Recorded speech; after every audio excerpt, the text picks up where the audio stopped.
आपण holding company हा topic शिकत आहोत.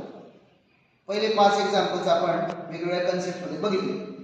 आता या 6th एक्झाम्पल मध्ये प्री ॲक्विजिशन लॉस संबंधी काय इफेक्ट येतात हे आपण बघणार आहोत.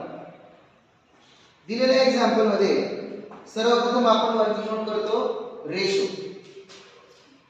सबसिडियरी कंपनीचे टोटल शेअर्स आहेत 12,000, कॅपिटल आहे 1,20,000. त्यापैकी 10,000 शेअर्स होल्डिंग कंपनीने घेतले, उरलेले शेअर्स मायनॉरिटीचे आहेत. 10,000 आणि 2,000 याचा रेशो आला 5 असतो. हा रेशो आपल्याला रेव्हेन्यू प्रॉफिट कॅपिटल प्रॉफिट वाटताना वापरायचा आहे. दुसरी वर्किंग नोट आपण करतो calculation of capital profit and revenue profit. Capital profit आणि रेव्हेन्यू प्रॉफिट म्हणजे शेअर्स विकत घेण्यापूर्वीच्या कालावधीत झालेला प्रॉफिट म्हणजे कॅपिटल प्रॉफिट आणि शेअर्स विकत घेतल्यानंतर झालेला प्रॉफिट म्हणजे रेव्हेन्यू प्रॉफिट. या एक्झाम्पल मध्ये सबसिडियरी कंपनीचं बॅलन्स शीट बघायचं. त्याच्यात जनरल रिझर्व्ह आणि प्रॉफिट अँड लॉस अकाउंट आहे. जनरल रिझर्व्ह एक्झाम्पल मध्ये दिलेल्या इन्फॉर्मेशन नुसार ज्या दिवशी शेअर्स विकत घेतले त्या दिवशी जनरल रिझर्व्हला बॅलन्स नव्हता, म्हणून कॅपिटल प्रॉफिटच्या कॉलमला डॅश येईल आणि जो बॅलन्स आहे तो रेव्हेन्यू प्रॉफिट मध्ये. Second point profit and loss account. Problem मध्ये खाली बॅलन्स शीटच्या खाली दिलेल्या इन्फॉर्मेशन नुसार ज्या दिवशी शेअर्स परचेस केले त्या दिवशी प्रॉफिट अँड लॉस अकाउंटला डेबिट बॅलन्स होता 6,000. डेबिट बॅलन्स म्हणजे ऍसेट साइडचा बॅलन्स म्हणजे लॉस. मग कॅपिटल प्रॉफिट मध्ये -6,000 म्हणजे लॉस घेतला आपण. बॅलन्स शीट मध्ये 31 मार्चला सबसिडियरी कंपनीला प्रॉफिट अँड लॉस अकाउंटचा बॅलन्स आहे 8,000 म्हणजे लॉस भरून काढून 8,000 प्रॉफिट झाला. याचा अर्थ वर्षभरामध्ये ड्यूरिंग द इयर सबसिडियरी कंपनीने 14,000 एवढा प्रॉफिट कमवला, म्हणून रेव्हेन्यू प्रॉफिट मध्ये 14,000 येतो. यांची टोटल केली कॅपिटल प्रॉफिट म्हणजे इथे लॉस आहे 6,000, रेव्हेन्यू प्रॉफिट 24,000. याचे दोन पार्ट होते holding shares and minority shares. हा रेशो वापरायचा आणि पार्ट काढायचे. इथे आपल्याला 4 अमाउंट मिळतात. या 4 अमाउंट मध्ये या खालच्या 2 अमाउंट आहेत मायनॉरिटीशी रिलेटेड. याचा संबंध मायनॉरिटी इंटरेस्ट कॅल्क्युलेट करताना आपण घेणार.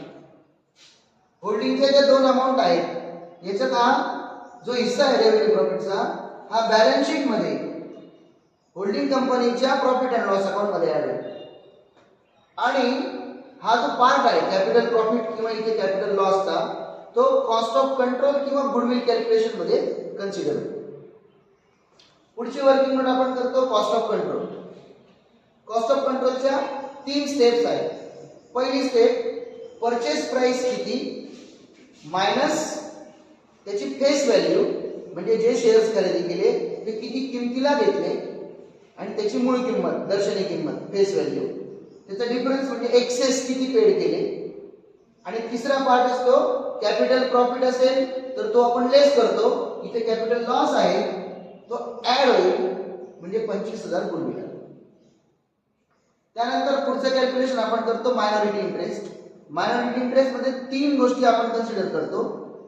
सबसिडियरी कंपनी मधल्या मायनॉरिटीचा शेअर कॅपिटल मधला हिस्सा, कॅपिटल प्रॉफिट मधला हिस्सा आणि रेव्हेन्यू प्रॉफिट मधला हिस्सा.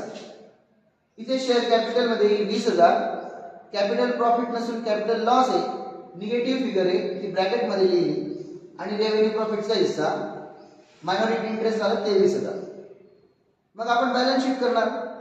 बॅलन्स शीट शेड्यूल प्रमाणे फर्स्ट शेअर कॅपिटल फक्त होल्डिंग कंपनीचं शेअर कॅपिटल घेणार.